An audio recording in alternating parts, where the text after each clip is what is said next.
মা বাবার ভালোবাসা যে কি জিনিস দেখুন এই রিপন ভাইকে দেখে। সে কান্না করতেছে তার মাকে জড়িয়ে ধরে। এনটিভির একজন সাংবাদিক তার বাড়িতে গিয়ে তার অনুমতি ছাড়াই তার বাবা মার ভিডিও রেকর্ড করে। সে একটা পোস্ট করেছিল আমাদের ফেসবুক সোশ্যাল মিডিয়াতে। সেই পোস্টটি দেখে আমার অনেক কষ্ট লাগছিল যে সাংবাদিক এত খারাপ হতে পারে যে তার অনুমতি ছাড়াই তার বাড়িতে যে ভিডিও করছে, তারপরে তার ইন্টারভিউ নিছে। সব কিছু দেখে মনে হয়েছে সাংবাদিক আসলে সত্যকে উন্মোচন করার চেষ্টা করছে।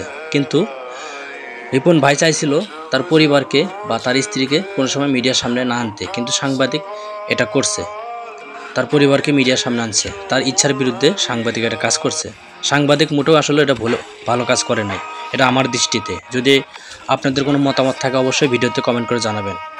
আসলে প্রত্যেকটা মানুষেরই কিন্তু নিজস্ব একটা স্বাধীনতা থাকে, নিজস্ব একটা ব্যক্তিগত একটা মতামত থাকে। সেটাই রিপন ভাই করেছিল যে আমি শুধু মিডিয়াতে এসেছি, আমার পরিবারকে আমি আনতে চাই না। কিন্তু মিডিয়া এমনভাবে তার পরিবারকে বা তাকে উন্মোচন করছে সে একজন খারাপ, তার বাবা মাকে দেখে না, তার পরিবারকে দেখে না।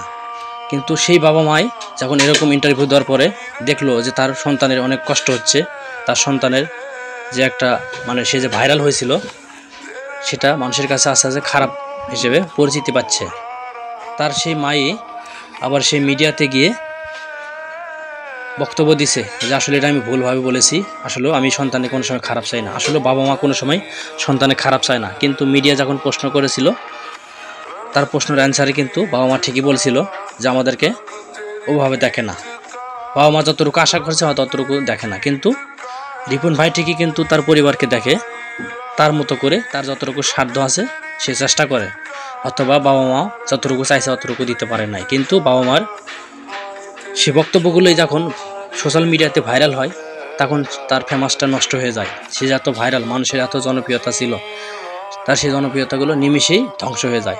তারপরে সেই বাবা মাই তার সব কিছু ফিরে আনার জন্য সে মিডিয়া থেকে ইন্টারভিউ দিচ্ছে এবং কান্না করে বলতেছে যে আমি আমার সন্তানের হয়ে মাপ চাইতেছি। আসলে বাবা মা তার সন্তানকে কতটা ভালোবাসলে সে নিজেই আবার সোশ্যাল মিডিয়াতে এসে আবার মাপ চায়, তার সন্তানের মঙ্গল কামনা করতেছে এবং মানুষকে বোঝানোর চেষ্টা করতেছে। আসলে বাবা মার ভালোবাসা এমন জিনিস যেটা এক নিমিষে একটা সন্তানকে ধ্বংস করে দিতে পারে।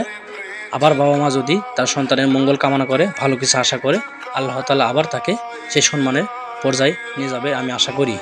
আপনারা সবাই রিপন ভাইকে যেভাবে ভালোবাসা দিয়েছেন ভবিষ্যতেও সেরকমভাবে ভালোবাসা দিবেন। কারণ আপনারা যদি তার মায়ের ভিডিওগুলো দেখেন, তার বাবার ভিডিওগুলো দেখেন যে তার বাবা মা কীভাবে মিডিয়ার সামনে কথা বলতেছে। তারা বলতেছে না আমার সন্তান আমাদেরকে দেখে, তার মাও বলতেছে আমার সন্তান আমাকে দেখে, বাবাও বলতেছে। আসলে সন্তানের কোনো সময় বাবা মা খারাপ চায় না। আমি চাই যারা রিপন ভাইকে ভালোবাসা দিয়েছেন আগে, বর্তমানেও দিবেন। কারণ সে কিন্তু দীর্ঘ 8 বছর পরিশ্রম করার পরে সেই পর্যায়ে আসতে পারছে।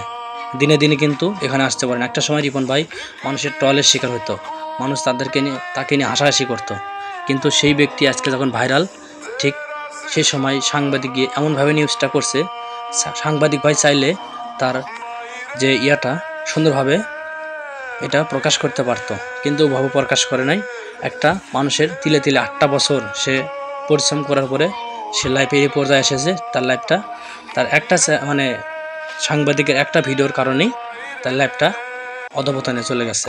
এক কথায় কি তার কষ্টগুলো সব বিলীন হয়ে গেছে।